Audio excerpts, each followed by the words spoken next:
Hello and welcome to the video for Wednesday, October 7th. This is game design.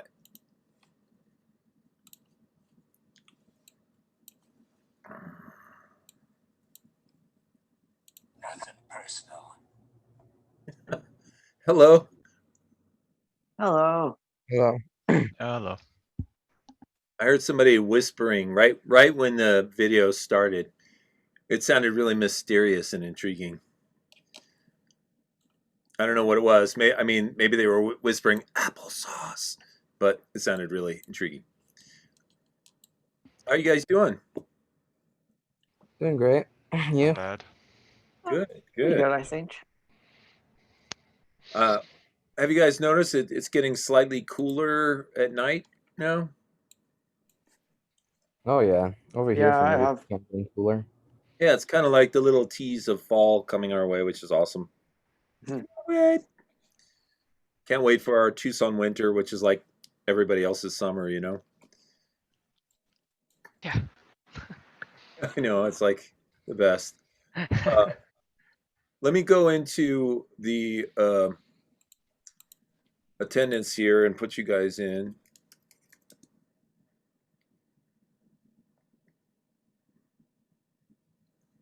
Okay. Just logging into the site now. It's going kind of slow today. All right, so got to click on a couple tabs here. Go into the attendance.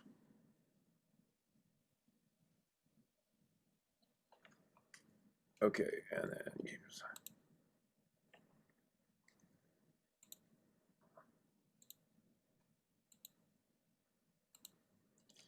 Okay, got all that taken care of. So now we can go to the class website and then scroll down a bit. All right, here we go. All right, and now let's see. We'll admit one more person in. Open up the chat, and then let me share my screen with you guys. So one announcement. The Steam Festival, I actually call this the Fall Steam Festival because they had a Spring Steam Festival, is actually starting today. And what that is, it's a bunch of games. It says Valve's latest Steam Festival lets you try hundreds of PC games for free. So it happens between, it's from today through October 10th. And you have access to a bunch of games. And in addition to that, there's going to be a lot of streaming content, like, lectures and stuff like that. And we talked about this, I think, last week. And it shows you, some of the highlight games here you might want to check out. And it said that this all started in the spring because the big game developer conference, the GDC, I was actually scheduled to fly there, and it got canceled because of COVID. But so because of all the cancellations, Valve had a spring game festival, or it says fill the void of the cancellation of the game developers conference, right? And so I guess it was a big success. I didn't know about it, but now they're doing the fall version. So check that out if you like the autumn edition. It looks like it could be a lot of fun. All right, admit a few more people in here into the class, and then let's see now. As far as presentations go, I got a couple people I have to check in with here. So one is Brian, which is Brian. Do you have a presentation ready? Yeah. Okay.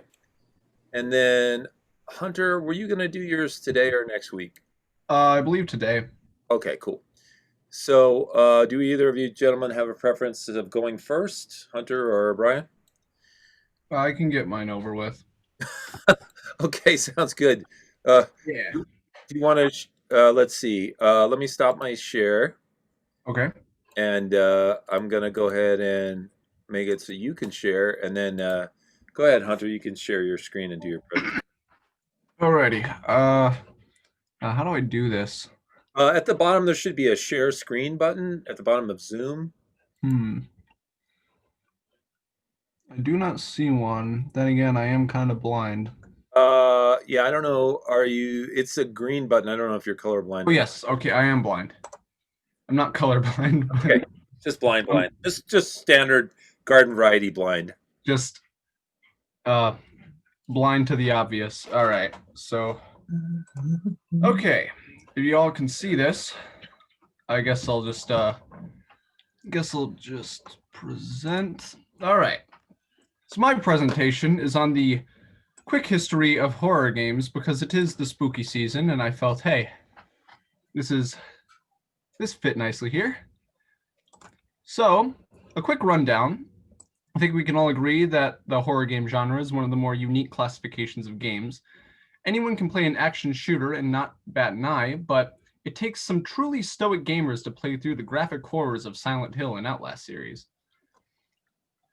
Some are more scary than others, depending on who you talk to, but I'm sure everyone can agree that there's been a horror game you've played that have made your eyes pop, breath stop, heart rate accelerate, and testicles invert. But how did this existential nightmare start? And no, I'm not talking about when you were born into this horrific world of ours filled with politics and procrastination. I'm talking about the beginning of the horror game genre in video games. So in the beginning, some may argue that the first ever game involving horror was a stealth game involving the middle of nowhere, a threat such as a bear or axe murderer, and complete disorientation, or ET for the Atari 2600, but apparently the first ever horror title was called Alone in the Dark. This was classified as the first horror game ever made, before the claim. It was classified as the first horror game ever made, while other games that were classified as horror were just side-scroller Mario clones with spooky elements. So I have a little video here that shows a bit of Alone in the Dark. This isn't Alone in the Dark. This is a pizza commercial. That's a pizza. Did you bring enough for I everyone? love pizza.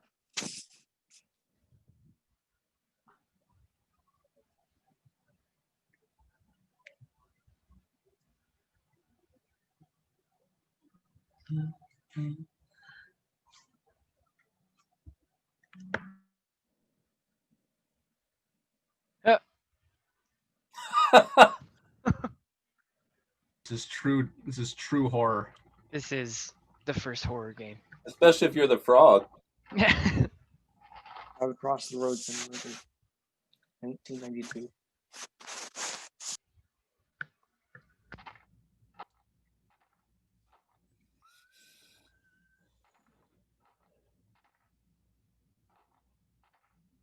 Uh-oh. Creepy hands. Oh, You know, might be lagging behind.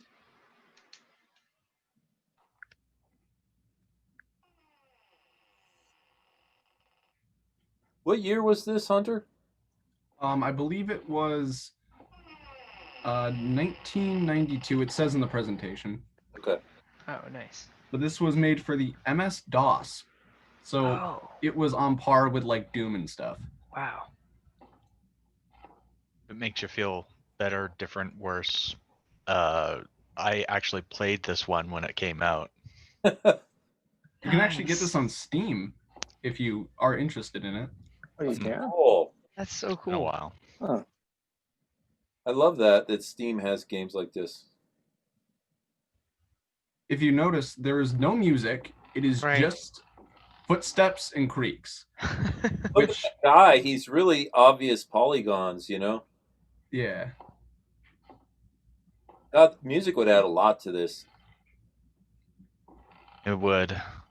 Well, back in the day, polygons were super new in terms of the gaming world. Yeah, You're this like, is probably yo, this guy's 30 polygons instead of 4. This is epic. Yeah.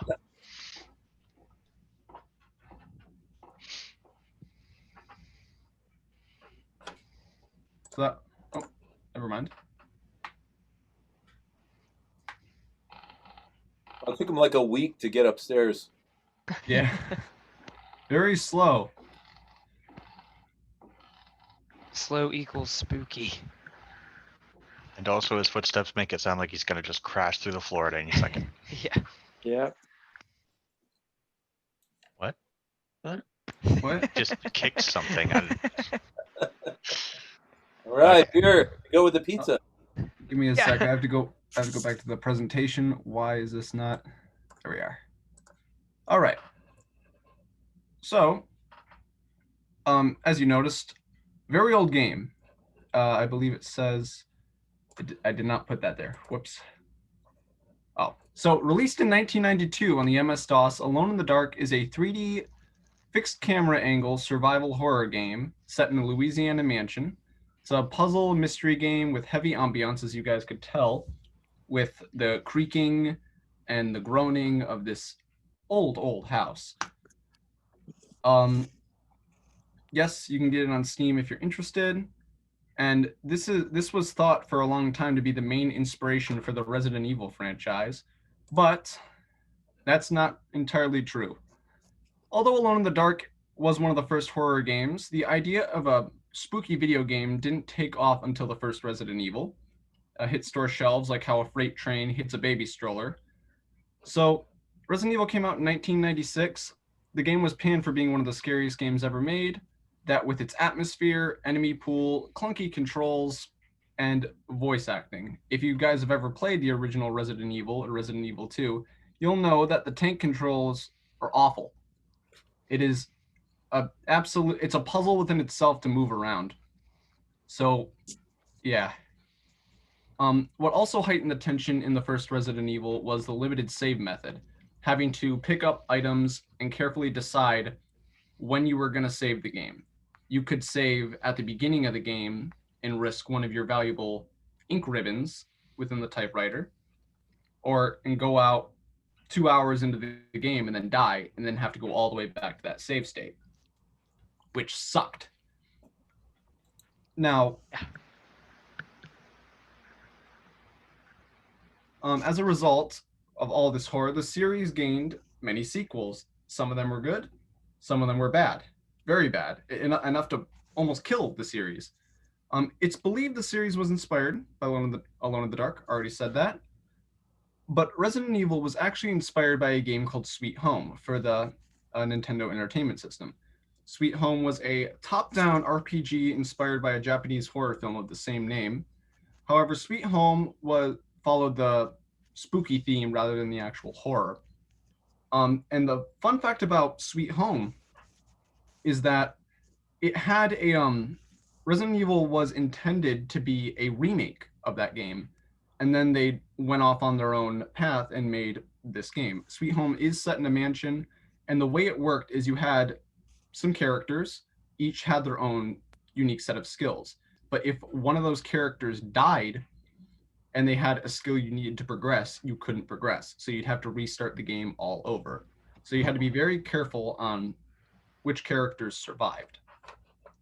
Now, Alone in the Dark was a tiny bit of an inspiration for the Resident Evil series due to the loading screens, which is the opening of doors. If you've ever played the original Resident Evils, you'd know that. And the fixed camera angles, again, part of the original Resident Evils. So after the success of Resident Evil, horror games began to take off a little more. Of course, the sequels came out to Resident Evil, becoming loved far more than the original. And games like Silent Hill and System Shock. I put System Shock 2 there, but both System Shocks are pretty scary. Were released before the turn of the century, being praised for their own twists on horror. Silent Hill went on to make many loved sequels, and System Shock became the foundation for the original BioShock. Once the 2000s rolled around, more and more horror games began making their debuts, along with idiots on the internet to play them. So Silent Hill 2, Resident Evil 3 and 4, and Eternal Darkness, BioShock, all those titles came out after or during the early 2000s or in later 2000s, and were loved by a lot of horror junkies. There was one game nearing the very end of the 2000s that changed everything, or nearing the end, I should say 2010, and it brought on a tidal wave of the new horror era, that being Amnesia: The Dark Descent, later followed by Slender: The Eight Pages in 2012, and we all had internet back then, so we all watched PewDiePie and Markiplier and all them play those games and scream. It was funny. But what was interesting about Amnesia and Slender is that unlike other horror games in the past, you didn't have a way to defend yourself. All you had was your tactics, how you moved through the map, and where you hid. To this day, Amnesia is still said to be one of the scariest games ever made, and Slender did die down in popularity, but made a small resurgence in 2013 with Slender: The Arrival. However, it was dwarfed by the new horror IP that still lives in infamy to this day, that being Outlast. Give me just a sec. So any new forms of horror, Outlast was something new and something fresh. A game centered around hiding in the dark corners and running from mutilated psychopaths. Your only tools was your night vision camera and your strategies. Followed soon by Alien Isolation, which is inspired by Ridley Scott's 1979 film Alien, which mixed up the gameplay with Outlast and a little bit of combat. And of course, we cannot forget Scott Cawthon's indie legend Five Nights at Freddy's, which is a point-and-click survival horror that took off like a rocket on crack and paved the way for many more popular indie horror games.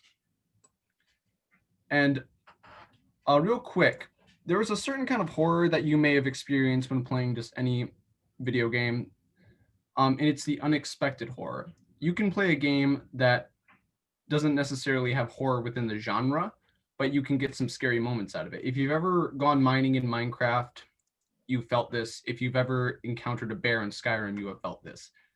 It is pure, unadulterated fear when you hear a cave sound or see your hidden eye open as you were detected by some monstrosity. So today's horror.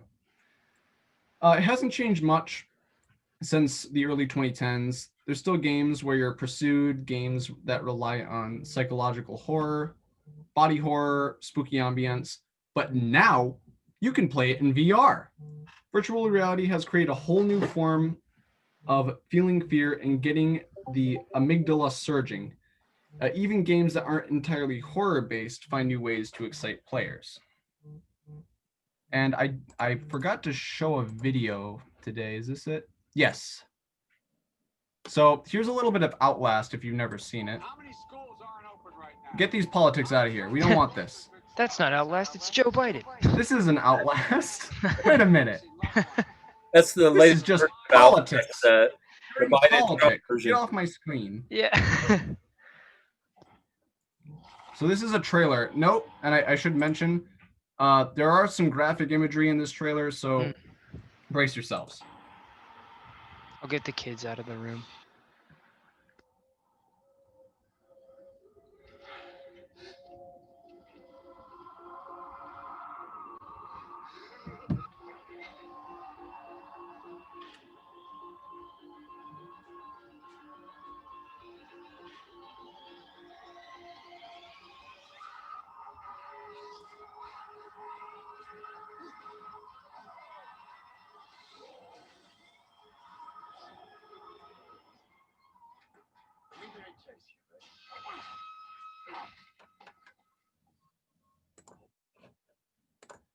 And recently, Outlast got a sequel, appropriately titled Outlast 2. And where Outlast was kind of pushing the bar with how far a horror game could go, Outlast 2 blew it out of the water with just absolute horror. I can't, what's the term? It's just gross. Outlast 2 is gross. It has so much Absolute stuff terror. that you have to just sit through. There's a whole scene where you get crucified and have to drink syphilis blood. It is bad. God. It is not a game for the Oh faint of yeah, heart. I remember that. I have not gotten far into the first Outlast, personally, because that game is just too scary for me. But why do we like horror games? That is a question that some people ask, some people that don't like horror, and people who don't like horror are crazier than the people who do like horror. So horror is completely subjective, and why we like it may vary between others. Unlike scary movies, you have some control over what happens to the character you play. In a horror game, you don't watch the horrors unfold. You are the reason they unfold. Your progression is what causes the frights in the experience. The more you push forward, the scarier it gets. We want to feel scared due to the rush of adrenaline and feelings of dopamine when we get through a certain task we really don't want to do. There may be no threat in real life, but the idea tickles our fight and flight responses, which is, of course, exciting. So that's it. That's horror games, Halloween, spooky season. That was scary. Yay! I'm sorry. Yay. I'm sorry you were frightened so much. I promise it won't happen again. Thank you. No one else do a spooky one. Yeah, that was good. Very That was awesome. Oh wait, I forgot one more video. I think it's in Resident Evil. Where is it? Never mind. It's the voice acting in Resident Evil, which is not good. It is bad. It's kind of fun. I'm gonna stop the share here. All right, thank you, Hunter. That was great. Of course. Okay, so let's see. Brian, do you want to share your screen and do yours? Yes. Do I just send it to you, or you want me to like present it on my screen? You can do it on your screen. Just click the share screen button at the bottom of Zoom and just show it to us. Can you guys see it? Yeah. So I did my presentation on gaming records, achievements done in gaming.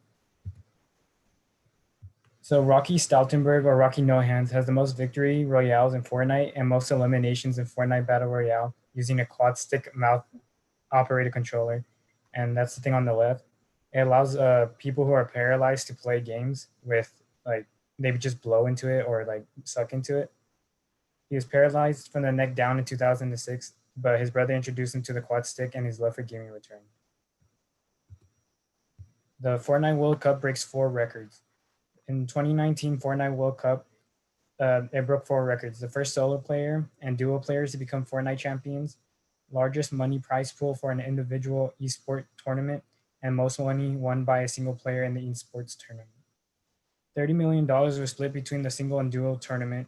The prize pool for the individual tournament that broke the record was $15,287,400. Even last place got $50,000.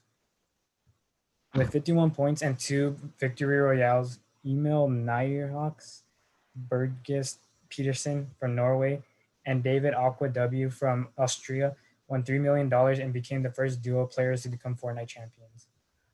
And that's them on the right. And him, Kyla Bugga Gersdorf from the USA, won 59 points, 26 more than second place. He became the first solo player to become Fortnite champion and won the $3 million. Then there's Bursley Benjamin Gwynn, who beat Dark Souls with the most alternative methods. I think it was 9. And it was with the Rock Band guitar, Rock Band drum kit, the piano, bongo drums, a microphone using voice only, a Wii remote, dance mat, steering wheel, and an Xbox 360 pad play with one finger.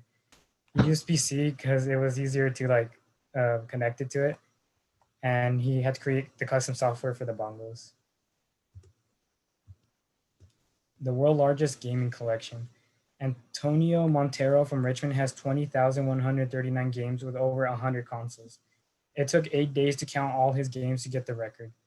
This collection started when he was 12, and his favorite game out of the whole collection is Castlevania 4. He has many weird or hard games to get. For example, he has games sold in Japan and Max Basic Rifle Marksmanship Program that was only sold to the US military for shooting practice and not the public, but he still has it. And some speedrunning records. For Super Mario 64 on the Nintendo 64 with 120 stars was done in 1 hour, 38 minutes, and 28 seconds by Simply from the US. The Legend of Zelda Ocarina of Time Any Percent was done in 7 minutes, 13 seconds, and 352 milliseconds by Danny B from the US. He beat second place by like 400 milliseconds. Wow. Yeah, it's really close. And then Black Ops 3 Zombie Map, The Giant, was done without gum, one player with a pack-a-punch, done in 5 minutes and 29 seconds on PS4 by Thug Life from Canada. Then this the speedrun was tool assisted, and the player AGWAWAF beat and 100%ed Mega Man X, X2, and X3 within 43 minutes and 51 seconds. He beat the games simultaneously, all at the same time, in using simultaneous inputs. Victor De Leon 3, or Lil Poison, became the youngest professional gamer at the age of 7 in 2005. He participated in local Halo tournaments at age 4 and received the MLG contract at age 6. In 2005, he placed second in MLG's free-for-all tournament, Halo tournament, submitting himself in the MLG status. And the oldest gamer, John S. Bates, recorded every perfect game in Wii Sports Bowling, which is 300 points, in April 2008. At 85 years old, he had 14,000 perfect matches and 20,000 by April 2015. That's so sick. I know. And then SM Arnov, or Stephen Rowe from Canada, has the highest Xbox Live gamer score at 2,162,420. And here's my bibliography. Wow. Cool. That was fun. Thank you. I like Yeah. all that. Thanks. Yeah, they're really cool. The speedruns especially like the glitches. Yeah, well, even the guy that like had the bongos that he made to play Dark Souls. Yeah, Yeah. that's pretty cool, huh? Whenever I hear a story like that, I'm like, God, I wish I could write software like that. Very nice. All right, thank you, Brian. Thank you. Okay, so I'm gonna share my screen here. Let's see what we got to do today. So, okay, so let me check in with you guys first and see if anybody has anything they'd like to share. More work that you've done on your graphics, some things you've done in Tabletop Simulator that we can look at. Who's got something we can see?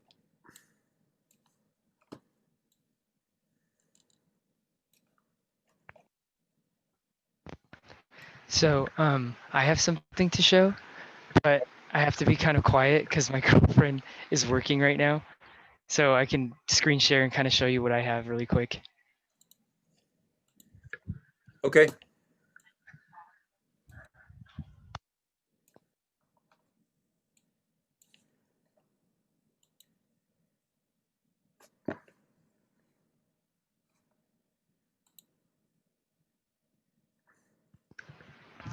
Okay, can you guys see it? Yep. Sweet. So, yeah, here's the monster cards. I fixed the font. What do you guys think? Oh, it's better. Right.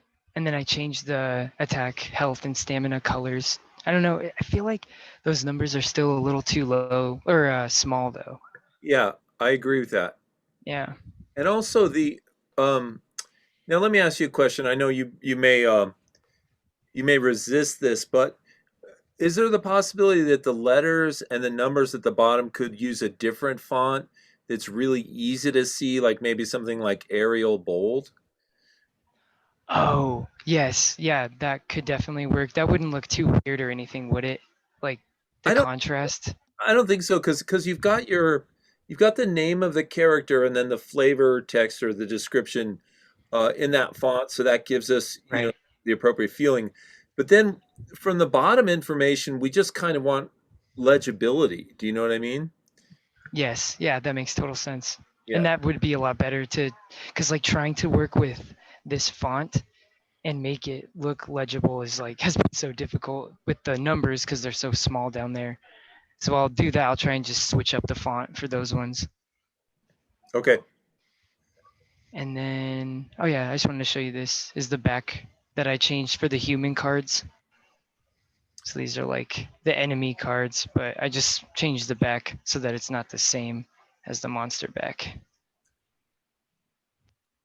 Yeah, that's pretty much it It for looks, now. Oh, actually, that's right. One more thing I wanted to show was the event card. So here I have it scaled. I still have to add a fourth player winning condition, but yeah, so we have one player, two mini mechs, two players, one mini mech, and an armored. So yeah, this is kind of what I was thinking to scale the game.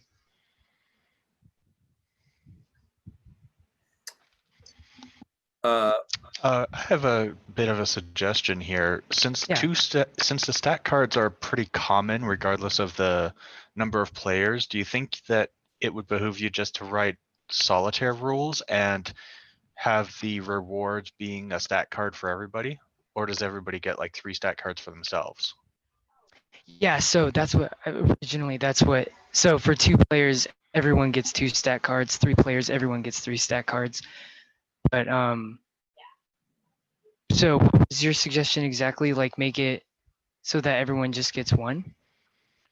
Well, no, I mean you're in charge of the balance of your own game, but Right. um, no, it seemed to me that there was a pattern building there that you could just say everybody draws a stat card for every player. Oh, yes. Okay, I see what you're saying. Yeah, I actually like that idea because then it matches with the amount of players, and I'll even have time to work with that and see if it feels right. So thanks. No problem. hey, Creed, I really like the improvements. I like the new back of the Thank you. human card. I have a question for you. So that board is holding these big cards that have numbers on them, and what do they do again? The game board. Uh, this one, oh yeah. So they just like they're. I'm sorry. I'm trying to not to talk too loud. So yeah, this is just like the path that you can take to get to here, and I still want to add like arrows because like you can start either here at this one or you can start at this one and then go down to two and then you could go 4, 3, 1, 5. It's just like these are just difficulty levels, not necessarily like stages. So it's like, oh, this is a 1 difficulty event, this is a 2 difficulty event, 4, which 4 is for the mini boss, 3 difficulty 1, and then 5 is for the final boss. So what'd be really cool is how you're talking about putting arrows on there, Yes, right. which I really think it needs. But do you see that little like tentacle object coming out of the clouds over on the right? Yeah. Yes.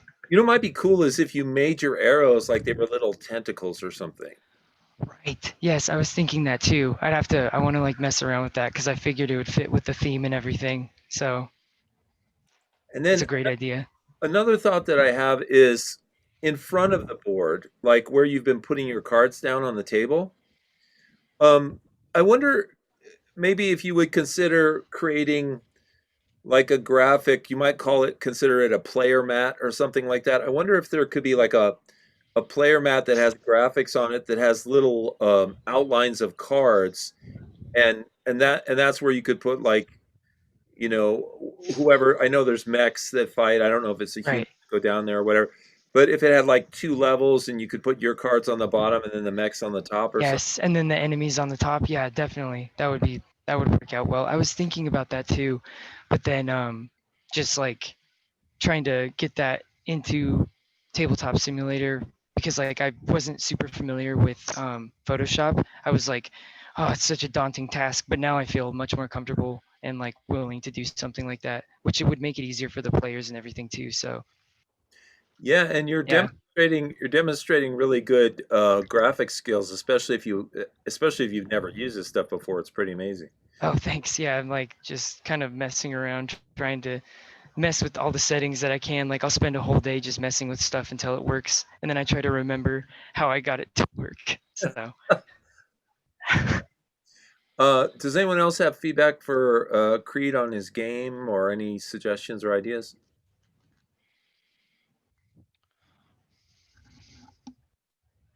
Just in Tabletop Simulator, have you ever thought of like what background do you have on it right now? It just kind of adds to the atmosphere, maybe. Oh yeah, no, yeah. I just have like the stock. It's like a stock room background. That's what that's such a thanks for saying that too, because like I need to Greg was mentioning to get a different table. So I want to get a different table and a different background would be good too, which I'll probably try to implement that stuff closer to the end. Yeah, no, just Yeah, no, thanks. yeah, you can get like a story background or something. I don't know. Right, just make it creepier something instead of just in a house. Yeah, and also maybe the table that you get, maybe that could also even be like sort of dark colors and dark wood to kind of go with the game board. Yes, right, right. So, okay. Well, thanks guys. Yeah, Appreciate it. looks great. Thank you. Okay, who else has got something, some graphics or something they'd like to show?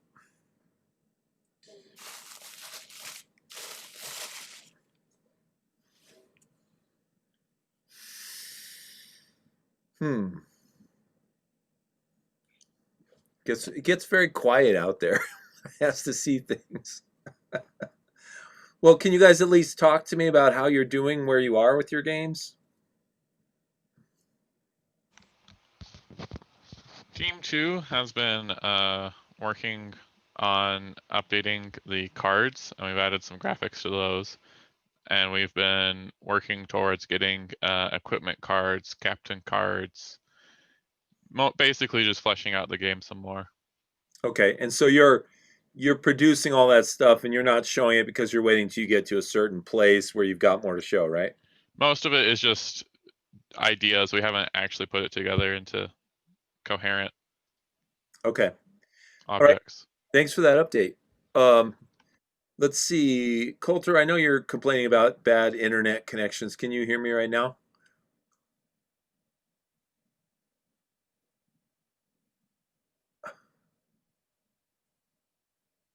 Probably not. Okay, who else has just even an audio update about their game? Who can give me some information about where their game is? Just talking to us.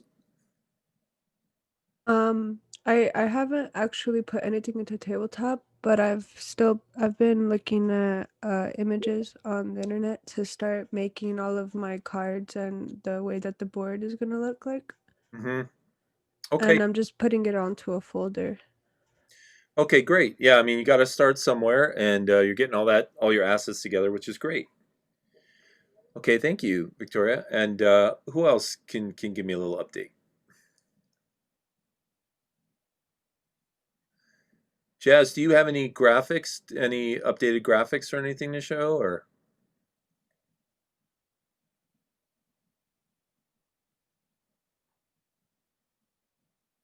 Okay, I guess he can't hear me. Okay. I'm sorry. I'm sorry. No, it's okay. Do you have any? Had it on mute. Oh, do you have any updated graphics or anything to show? Not any graphics. I was waiting on that email from Pima Tech support. It never arrived, but that's one of the main impediments right now for graphics. It's really hard for us to collaborate without actual Photoshop. Okay, all right. I'll get back to Pima Tech support and see what's going on. Okay. Thank you for that. Anybody else have a little bit of an update? Coulter, I don't know if you can hear me or not, but you could always type in an update into the chat if you can't speak. And I don't even know if you're still there because it says your internet is. Oh, I can my Wi-Fi.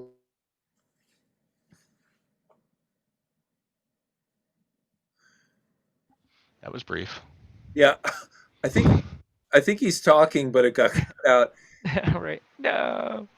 Coulter, can you try typing something in because your text gets cut off?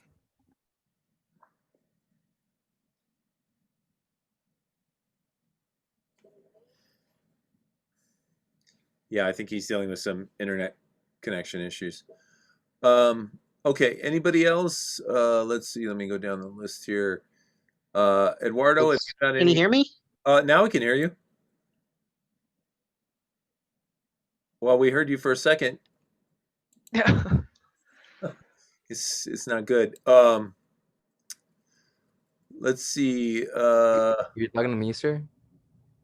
Oh, Eduardo, I was just going to say, do you have any updates on your artwork or anything like that?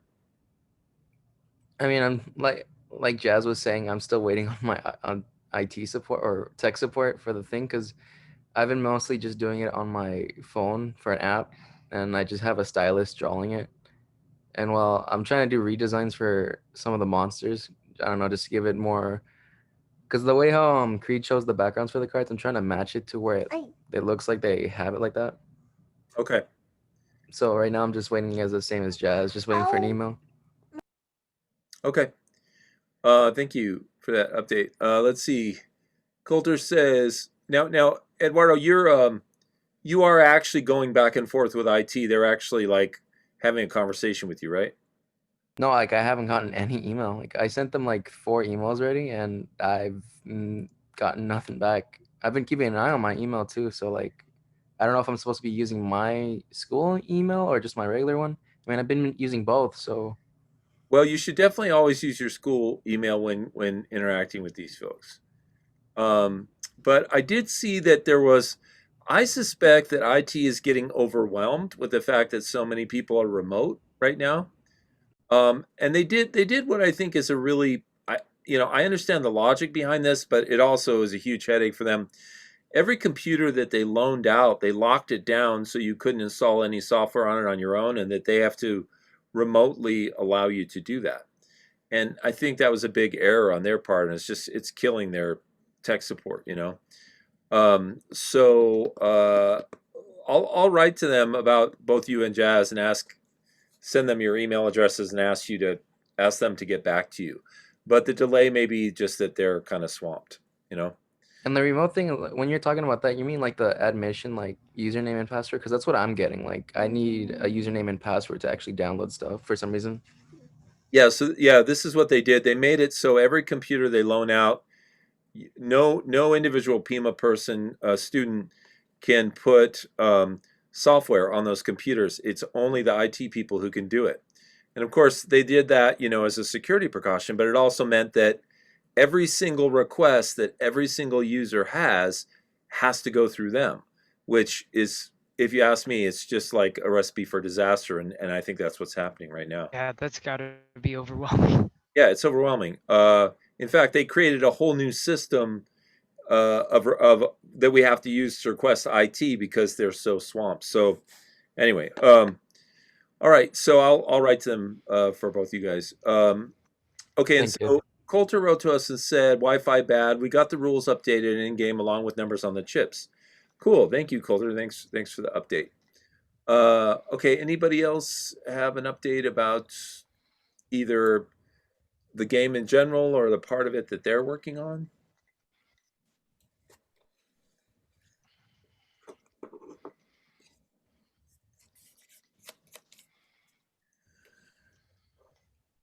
Okay. So I am thinking, and I know you guys are really busy, but I'm thinking that maybe it might be useful for all of us to have a deadline. And I know people have mixed feelings about deadlines. I know I do. Deadlines, as I said in a blog post, they're both horrifying and magical, right? Deadlines are the only thing that get me to actually finish things, do my work, but they're also the most horrible things in the universe. But I want to run an idea by you guys, and I want to get your feedback on it. So today is October 7th, and I was thinking about giving you guys a deadline of the end of the month to finish your games. How do you guys feel about that? I feel like I mean my team kind of seems like we're at a place where that's doable for us. Okay, yeah, I agree with that, at least as far as what I can see and what you're producing. Coulter says he could do that. What do you think, Jazz? Are you guys able to do that? Might be rough, but maybe. Okay. I'll take that as a yes because that's how I want to take it. And I'm just that's how things filter in my mind. And what about Man of War? You think you can get that to a good place? We should be good. Okay, and Victoria says she can do that. Okay, so let's make let's see. Halloween is a Saturday. So how about the Wednesday before Halloween? So that would be 30, 29, 28, I think. Um, I'm just checking my calendar here. Yeah, the 28th. So that is let's see, 1, 2, 3. That is 3 weeks from today. It gives you a full-blown 3 weeks to work on your games and get them to a place. But what I'm looking for is to get your games to a place where we can actually play them. And what I would love is if on the 28th, we could break up into little groups and each of us could jump into Tabletop Simulator and play each other's games. And that, of course, play testing by people who have never played the game before is an extremely valuable form of feedback. So what you guys may want to do if you have time to do this in the next 3 weeks is, at the minimum, get some stock placeholder graphics in your game and see if you can start playtesting it with your team, and then of course improve all the graphics as much as possible and put some type of rules together, and figure out how you're going to host it for a playtesting session with others. But the sooner you can get even a pseudo playable simple version of your game together, the sooner you can start working out the kinks for people who are actually going to play it. Okay, so let's do that. Let's have the 28th, Wednesday the 28th, be our deadline for that. Okay, any other questions or comments about that? Okay, all right. So let me go ahead and share my screen. I'm just gonna lecture for a little bit about some game design theory and then give you guys time to work with your teams. So I'm going to share my screen. So I'm just going to finish up about puzzles here. We were basically at the end of the puzzle chapter, and then I'm going to talk about chapter 4 a little bit. So this is where we stopped off, level design and puzzle design. It says there is a parallel between level design and puzzle design, and it is a strong one. In level design, you're using existing mechanics, monsters, walls, weapons, switches, doors, etc., and putting them together to create unique and interesting play experiences. Mechanically, there's no difference between shooting an alien in a long, narrow corridor and shooting an alien in a small, enclosed room. However, the dynamics are totally different. It's the level designer's job to use the different building blocks of a level to change the dynamics. Similarly, in puzzle design, the designer uses existing mechanics, like the rules of sliding crate puzzles, for instance, and attempts to put them together in new ways. In this case, it's the placement of crates. In crossword puzzles, it's the placement of words. In Sudoku, it's the placement of numbers. Okay, so puzzles are just like any other game. They have existing elements that we're working with, and it's about the creative placement of those elements that makes it interesting. All for 101 for all. Puzzles are one of the most difficult things to do well when designing a game. What's too hard for one player might be too easy for another. How do you find something that's appealing to all? In order to be meaningful to the player, puzzles must be challenging enough to get the player to work hard and find the solution, without being so frustrating that the player turns away in disgust or to the internet for a spoiler. It is a careful balancing act to begin with, made even more difficult by the fact that different players have different levels of puzzle-solving ability and different tolerances for challenge in puzzles. To make things even harder for a puzzle designer, it's extremely difficult to gauge the difficulty of your own puzzles, since you already know the solution. Your own puzzles are usually much harder than they initially seem to you. The only way to get a true picture of a puzzle's difficulty level is to watch testers try to solve it. Many game puzzles become stuck points where the player cannot proceed without solving the puzzle, and if they cannot solve it, they are stuck. When stuck, players have 5 choices: try again, buy a strategy guide, contact a friend, go online for an FAQ, or give up. None of these scream fun.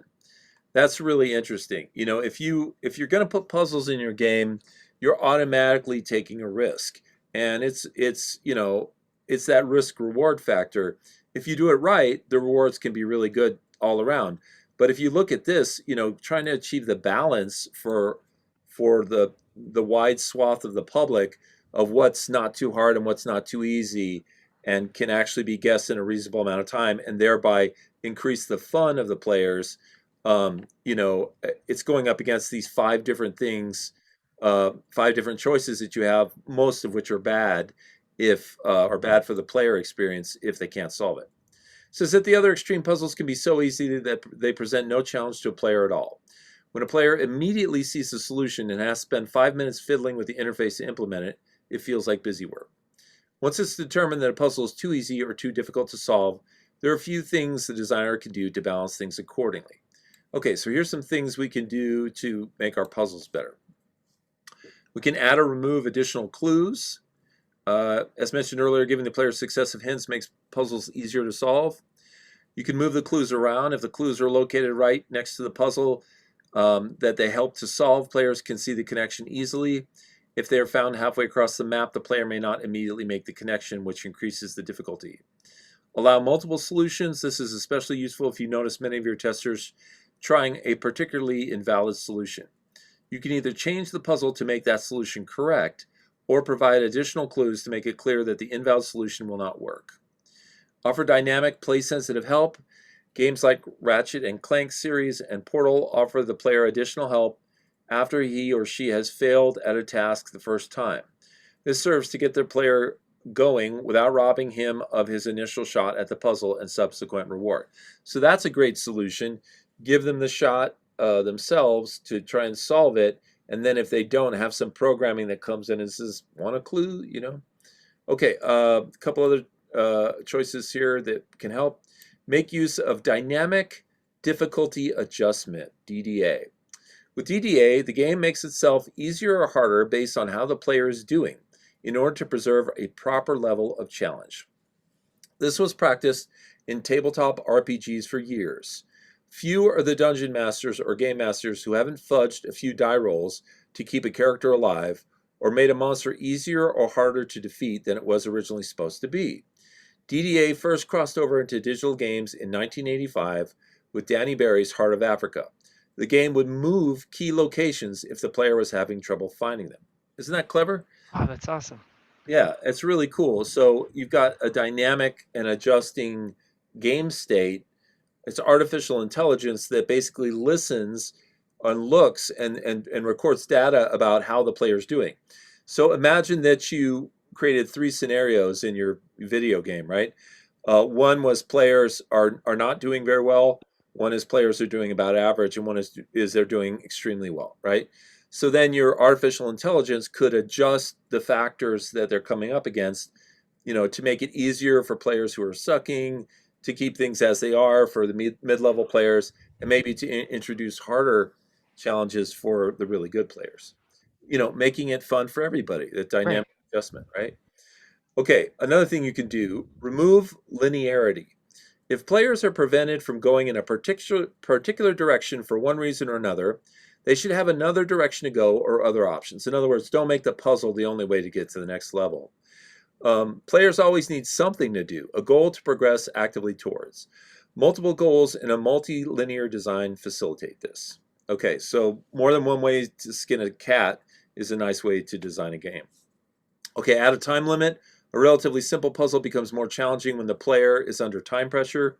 That's true even if it's tic-tac-toe or a modified version of that. If there's a clock ticking, automatically it's more fun because there's stress and there's a bigger, hooray when you finish. Okay, add or remove feedback. Some early text adventure and graphic adventure games gave very little direction to the player when an incorrect solution was tried, other than you can't do that or that didn't work. Now, you guys remember me telling you about this game I played when I was in high school where it was all text-based and I was locked in a tower, and I would keep saying, take the spoon and, scrape the grout, and it wouldn't give me any feedback, just no. That didn't work. Wrong. You are a small being. Nice Anyway, try. yeah, and that's horrible. You can't solve that was a puzzle that was poorly designed, and I got frustrated and failed because, I tried for like an hour and I couldn't do it. With no feedback, the player must continue trying with no additional information. But if players are given some indication of why their solution didn't work, they can adjust their approach. Basically, Y is a clue, you know. For example, if a player is presented from entering a dark room without a light source, the game could say, it's really dark in there, and you're scared of the dark, instead of simply saying, you can't go that way right now, right? Okay, test the game on a variety of players. The most skilled players of a video game are often the ones who have tested it from the beginning. Some game designers make the mistake of using these testers as their only gauge of difficulty, and as a result, their games end up a bit too challenging for the average Joe or Jane. Nothing reveals potentially stuck points like a fresh battery of testers introduced to the game on a regular basis. It says there is also a method that a designer should not use to balance difficult puzzles. Do not put the solution in the game's official strategy guide and require players to purchase it. Okay, right. That's gonna get you some enemies. Yeah. Okay, so that's it for the puzzle chapter. There's some more stuff here that you guys can read if you want, where they just at the end they just give some examples. This one is kind of interesting right here. Jeb Havens is a game designer with Maxis and has worked on multiple digital and non-digital games, including Spore and Mother Sheep. He says one of the most important elements of what makes a puzzle fun is the aha moments. These are the moments when something locks into place, adding a layer of sense and understanding to something that was previously chaotic or meaningless. The human mind is designed to find order and apply meaning and structure to the huge amount of sensory data it constantly takes in. Without this ability and instinct to classify, compartmentalize, and chunk, we would be overwhelmed. So when confronted with the disorder of a puzzle, the human mind naturally desires to figure it out so that it can be processed more easily. For example, if I told you that you had to memorize the sequence, and then they give this incredible weird line of capital letters there, you might have a bit of trouble. Try it.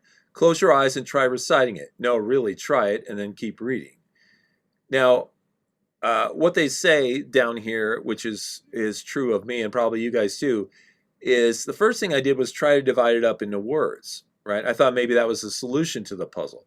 You know, here's the puzzle itself, and I can see the word pray and bar, and I thought maybe it was a sentence, maybe it spelled something out. So I tried to decipher it that way, but your average user could not memorize this sequence of letters, right? Now, this is what's interesting. It says, yeah, and he even says this right here. Perhaps you saw the words bar and pray within the sequence, which you used to help you remember. See, your brain is already trying to break it down into more meaningful parts. Now, he's going to give us a clue that's going to make it dead simple to remember this. Now, what if I told you that the sequence is nothing more than the second and third letters of the 12 months of the year? So there's the AN of January, the EB of February, the AR of March, right? Doesn't seem like so much information to remember anymore, does it? Close your eyes and try reciting it again. Solving a puzzle almost always means bringing elements together in a way that gives all the parts a more cohesive meaning. Let me scroll down a little bit here. It's like being able to zoom out from a scene, and now things make more sense.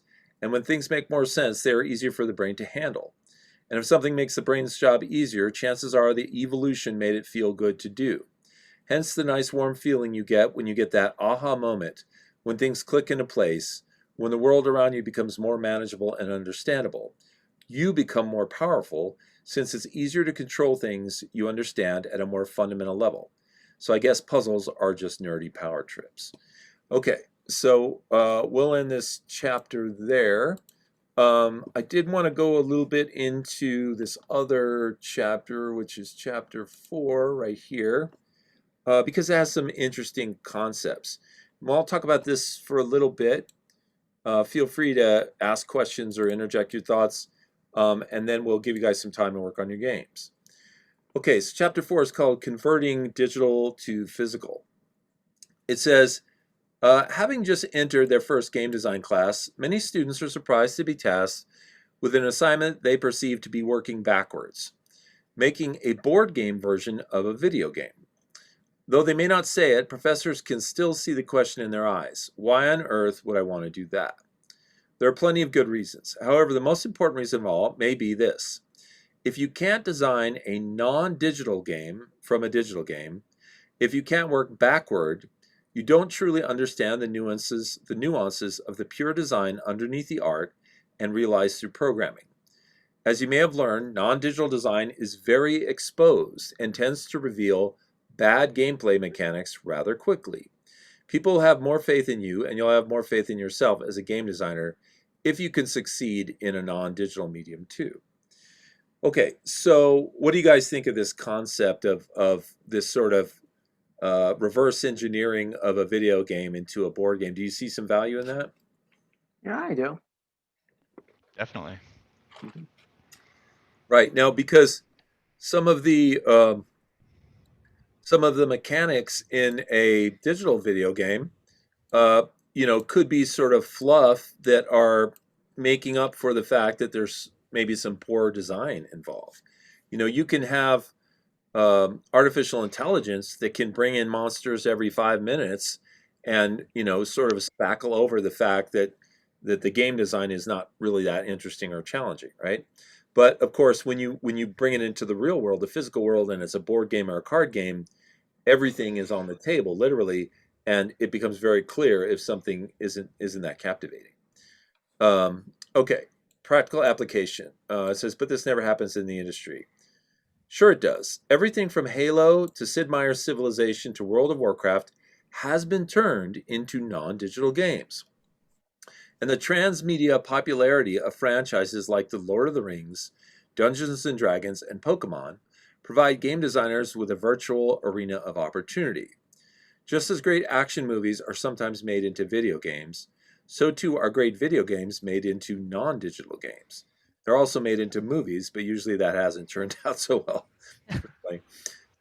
Non-digital versions of popular games also make for good portfolio pieces and may even impress an interviewer if the game is based on one of his IPs or intellectual property, right?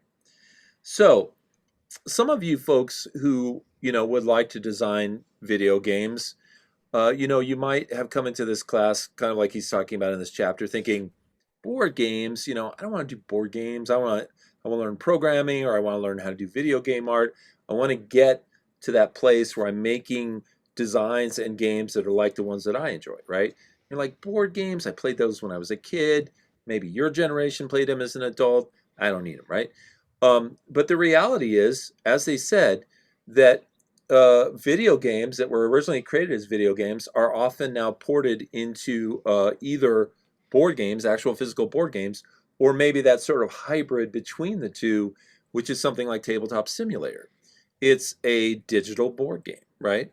And you guys are doing that right now. And so it's good to know that if you can, reverse engineer a game from a video game down to like Tabletop Simulator and then down to an actual board game, you can learn a lot, and you could learn a lot about game design. And the reverse is true too.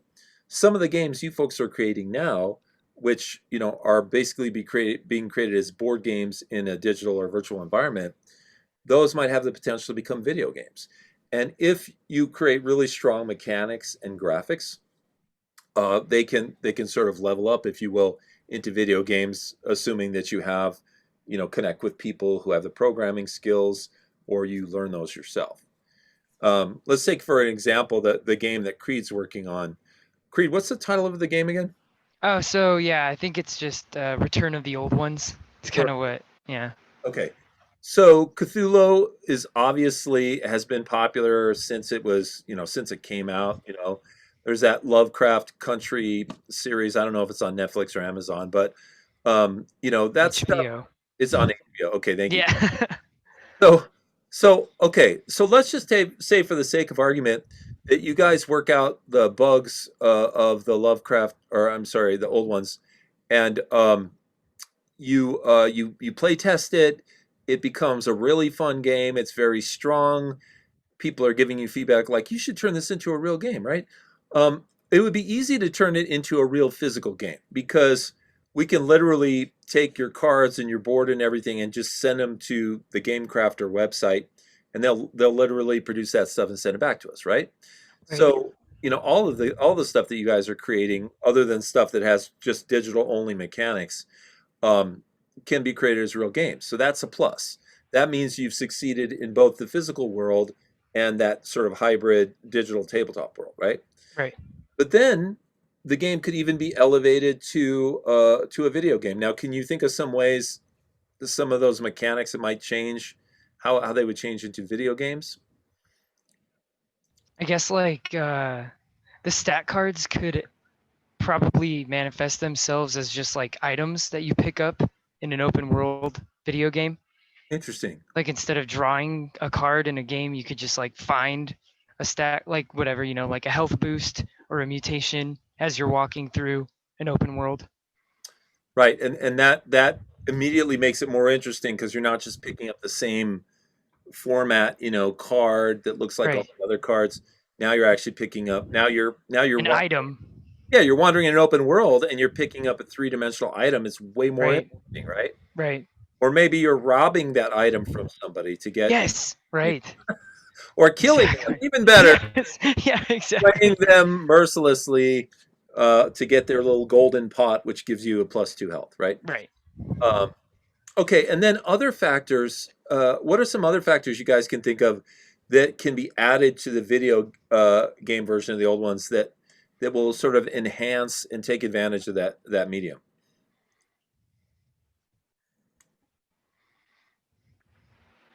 Hmm. What do you guys like about the video games you play? What are the elements that you like? I think instead of necessarily just stats, like the monsters could play in different ways. They feel different moving. Their abilities do different things. Yes. That would be sick. Like the more like a Cthulhu type of monster, like Cthulhu who's bigger would be like a hulking tank, move all slowly, and then another one would be way quicker with all the tentacles. Yeah. Mm-hmm. Okay, and another thing, what about audio? Yes. It'd be So so All much the audio. creepier. yeah, Yes. I mean, first of all, there would be the soundtrack, right? Yep. Which could sort of the tempo of the soundtrack could increase when there's battle, right? Then there's the horrifying sounds of the monsters Yep. and the terrified whispers of your cohorts right before they get sucked out of the forest or whatever. You know, Right. the bloody The splots splatter. Yeah. that used to be your best friend. Yes. Um, Yeah, and then and the list goes on and on. There's Right. there's the non-player characters. There's the scenes, right? Yes. Right. Um, there's the challenges. Like we just talked a whole chapter about puzzles. Now I don't know what your feeling is about puzzles, but you could go. This could take place in a small town by a dark and scary forest and a mountain, and then your clues that you're following to get to the eventual goal or whatever could lead you to a cave which there's a door in and that could take you to the next level and then there's a puzzle there, right? Right. so, Yes. so what happens is once you go from even a virtual board game up to the level of the video game, suddenly your options are tenfold, but of course the work you have to do is tenfold too. Now Right. you need a team.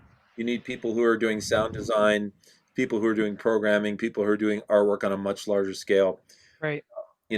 and three-dimensional work and skeletons and all that kind of stuff. Yes. Because then it was even like I was just thinking too, like moving it from tabletop to a video game. It would be interesting to make like I mean the gameplay would probably work better as like real time, just like hacking and slashing as a monster. That would be more fun rather than a turn-based kind of thing for a video game. So that Okay, would be a whole other thing to take into consideration. So that's an excellent point. So as you move through each medium, you have to think about how the medium best operates, right? right, right. And you're thinking it would be it would be more fun to be the monster than the victim in Yeah. Cthulhu, right? Yes. Yeah. Yeah, I agree. I agree. Now, let me ask you something. Your game, in the virtual tabletop simulator, it looks like a real, card game slash board game that we could play. Do you think it would be very similar in the real world physical game, or would there be any changes to the game that would occur because of the change of medium? Yes. See, so that's I was thinking like bringing that game to real life. I would definitely want to take advantage of like kind of what you were talking about on Monday, how instead of using calculators to keep track of stats, using icons or like little things or like a board of like, oh, I can just move these symbols around to change the stats now so that I don't have to keep doing the math. It's just like for right now at least, it feels so much easier to just use the calculators, but it's less fun for the players. Yeah, well, and part of it is the time commitment. I mean, Right. you might love the idea of having this sheet, this sort of spreadsheet like thing, Yes. Right. could move fun little icons around to keep track, but like you're still figuring out how to do Photoshop and change the fonts, right? Right. Right. So how are you going to get there, right? But Yeah. Exactly. but you make another excellent point, which is when you get into the real world, there's different things that work better in the real world than work in the virtual world. Like, for example, little tokens that you can pick up and feel, they have a certain value. Right. And my dad calls things like that feelies, things that you can touch and feel, right? Oh yes. And if you had cool looking icons on a really sort of dark and moody board that people could move around, that's a whole level of fun in and of itself, right? Right. Um, and so, you've done a great job of describing this. You're in the sort of the midland there, that digital in between world hybrid. Right. And you talked about how moving up to video game, you would switch it and you would become the monster, and then moving down to the board game, you would put a lot more emphasis into having more and different varied physical pieces, to make the game more interactive and invest people more into it by having them actually touch things more. Right. Yes, exactly. Just kind of making it work for the medium that it's in. Yeah, and have any of you guys ever worked, or do you currently work in like a retail job? I used to. Okay. Um, I worked a number of retail jobs, and Yeah. one of the one of the tricks in retail to get somebody to buy something is to hand it to them, right? Oh, So, for example, like if you worked in like I worked in a record store that actually had CDs back in the day, right? oh, nice. And if somebody said like, we'll use Eddie Van Halen because rest in peace, he just passed away. Yeah. But if somebody said, "Hey man, have you got the new Van Halen CD?" You know, you would be like, "Sure," and you would walk the guy over to the area, and you wouldn't just point it to him, you wouldn't point it out to him. You would literally go over there. You would pick up the CD and you would put it in his hand, and Yeah. you'd say, "Man, this is the best thing ever. Van Halen shreds on this thing." And then he would look at the front and he would turn it over, and you would go, "Hold on a second, let me play some of this for you." And you'd reinforce that physical Yeah. sensation with the audio, right? And then Right. and then you're reinforcing it with a third thing, which is the hype. "Oh my God, that's the last one we have. You know what? We keep selling out of this thing. Hey, listen, man, you know what? I got to go on my break. If you want to get that right now, we can, but otherwise it's probably going to be gone by the time I get back." I mean, Yeah. you're basically a used car salesman trying to Yeah. but this is true about everything. When you put something in people's hands, it's like when you go to the used car lot, they put you in the car and have you drive it. They put you in the driver's seat. When you put something in people's hands, they make a connection to it, a physical connection, and it becomes uh, more desirable to them.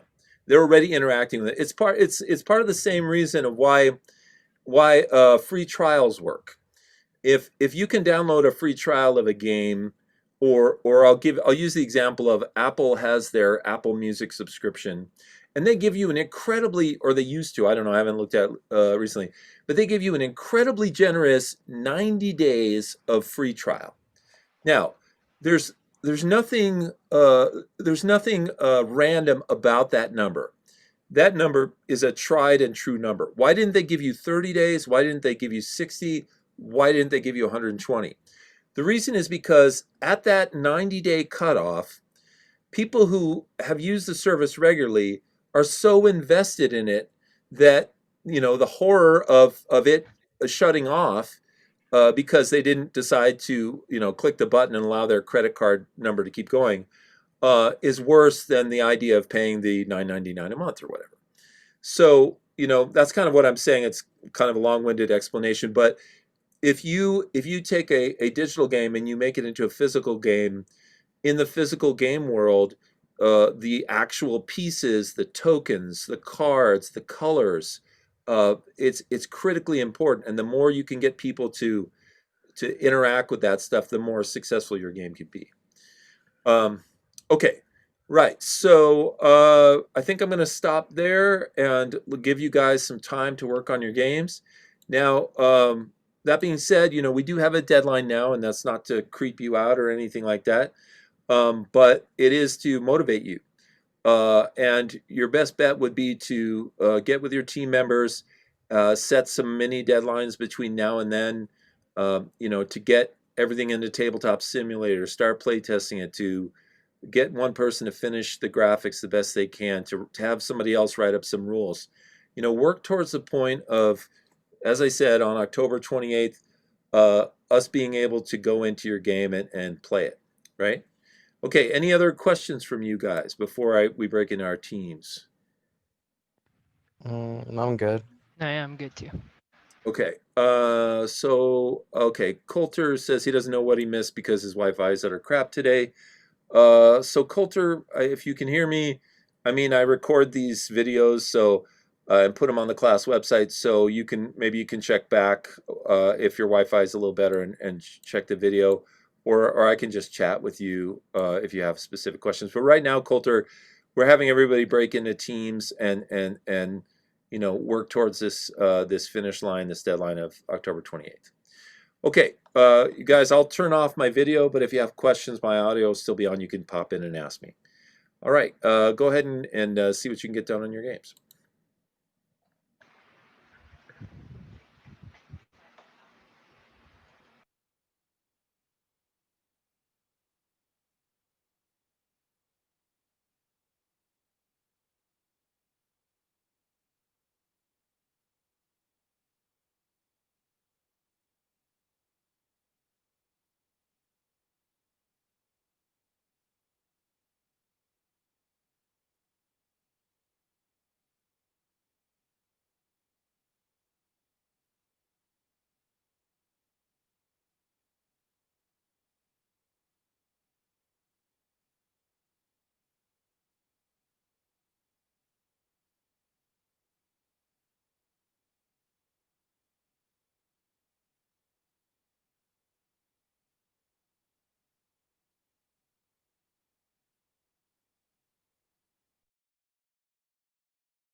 Hey, Jazz or Eduardo, is either of you guys still around?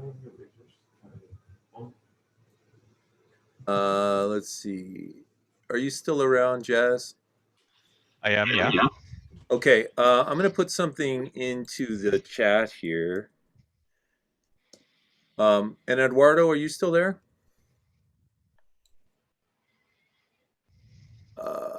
I do not see him. I think he jumped out. But can you see that, Jess? Yes. Okay, so there's that. And let me also give you one more thing here.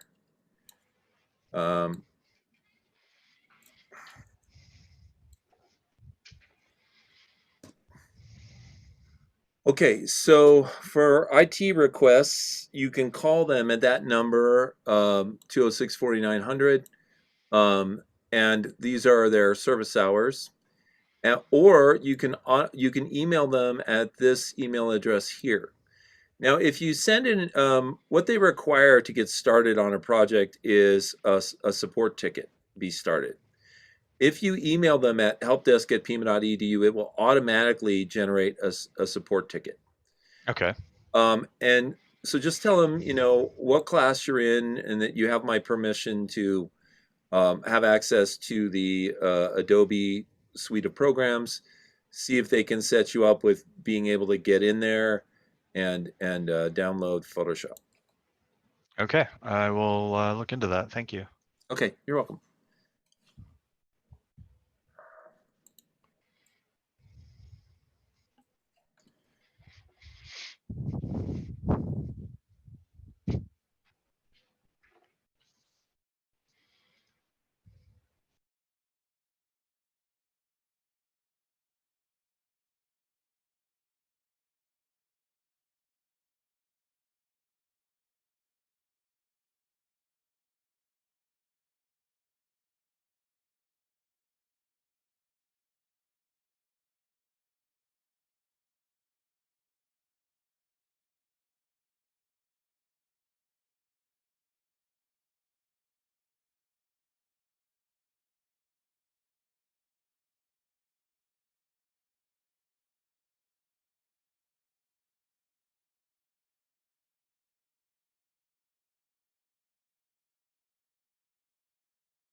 Okay, you guys, I hope you are making some progress in your games. I have to end the class right now because it's 5, but please continue to work with your teams in the Discord groups or work by yourself if you're a solo developer. And we'll look forward to seeing what you guys have created and anything new that you have on Monday. All right, so have Bye. a nice night and bye-bye. Thanks. See you Bye. guys later. You too.